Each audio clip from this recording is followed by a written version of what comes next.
وہ علی شہادت مسجد میں. علی پاک کی ایک خاص بات یہ بھی ہے, ان کی خصوصیت یہ بھی ہے, ان کی خصوصیت یہ بھی ہے, اللہ کے رسول کی خلافت اللہ ترتیب ہے, ہمارا ایمان ہے نا. لیکن اللہ تعالیٰ نے جس کو جو عطا کیا, جس کے مقدر میں جو تھا, اللہ نے اس کو عطا کیا. مولا پاک کی جب شہادت ہوئی, آپ نے جام شہادت نوش فرمایا, تو شہادت سے پہلے آپ نے اپنے چھوٹے بیٹے سرکار مولا امام حسین کو کہا تھا کہ جب میری شہادت ہو جائے گی تو جہاں میری شہادت ہوگی میرے کمرے میں مجھے چھوڑ کر تم سب باہر نکل جانا, تم سب باہر نکل جانا, اور تھوڑی دیر کے بعد پھر اندر آنا. اللہ. تو جب مولا پاک کی شہادت ہو گئی, امام حسین فرماتے ہیں, اس کے راوی امام علی مقام ہے, امام علی مقام فرماتے ہیں کہ جب مولا مشکل کشا کی شہادت ہو گئی تو ان کی وصیت کے مطابق ہم باہر ہو گئے. اللہ.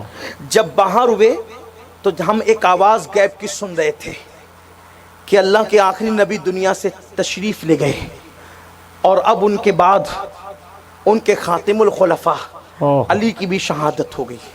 اور دیر تک اس طرح کی کچھ آوازیں آتی رہی, اور وہ آواز آنا پھر بند ہو گئی.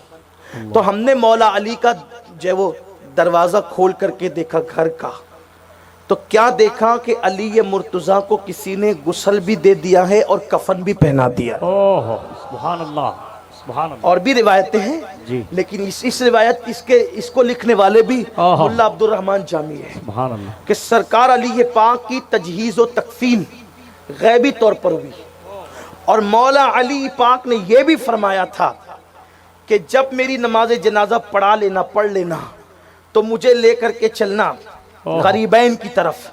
ایک مقام ہے جس کو آج کل ہم نجف اشرف کہتے ہیں, سبحان اللہ. غریبین کی طرف لے کر کے چلنا. جب تم وہاں پہنچو گے تو ایک مقام آئے گا, وہاں سے تھوڑی سی مٹی ہٹاؤ گے تو ایک پتھر چمکتا ہوا روشن نظر آئے گا. اس پتھر کو ہٹانا تو میری قبر بھی کھدی ہوئی تمہیں ملے گی, یعنی نہ قبر کھودنے کی زحمت ہے کسی کو. اللہ اکبر.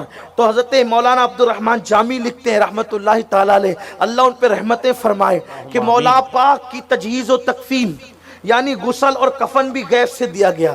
میں نہیں سمجھتا کہ جو صابر پاک کو مانتے ہیں وہ اس میں بھی کوئی شک کریں گے, وہ اس میں بھی کوئی شک کریں گے. یار جب بیٹے کے لیے اتنی فضیلت مان لی, بیٹے کے لیے اتنی فضیلت مان لی, کہ کیا فضیلت مانی. یہی تو نا کہ حضرت صابر پاک نے شمس الدین ترک پانی پتی کو کہا تھا, شمس الدین جب تجھ سے کوئی کرامت ظاہر ہو جائے تو اس وقت سمجھ لینا کہ میرا وصال ہو گیا, لیکن جب تو کلیئر آنا تو آنے کے بعد میرے جسم کو ہاتھ مت لگانا, اور تو میرے کمرے کو بند کر دینا, پھر اللہ کی قدرت دیکھنا. حضرت شمس الدین ترک پانی پتی نے ایسا ہی کیا. پانی گرنے کی آواز آئی, جب آواز بند ہو گئی دروازہ کھول کے دیکھا تو خود بخود غسل بھی ہو گیا تھا غیبی طور پہ, اور کفن بھی پہنا دیا گیا تھا. بلکہ بڑھ کر تو بات یہ ہے کہ وہاں تو جنازہ پڑھانے کے لیے خود بھی علی کا بیٹا آ گیا تھا. ارے یار جس کے بیٹوں کی شان یہ ہو, اس علی پاک کی شان کا عالم کیا ہوگا. آپ علی کی فضیلت کے لیے دل اتنا چھوٹا مت کیا کریں. بہت خوب. علامہ جامی لکھتے ہیں کہ امام حسین نے فرمایا کہ ہم اندر گئے تو ہم نے دیکھا کہ تجہیز و تکفین خود ہی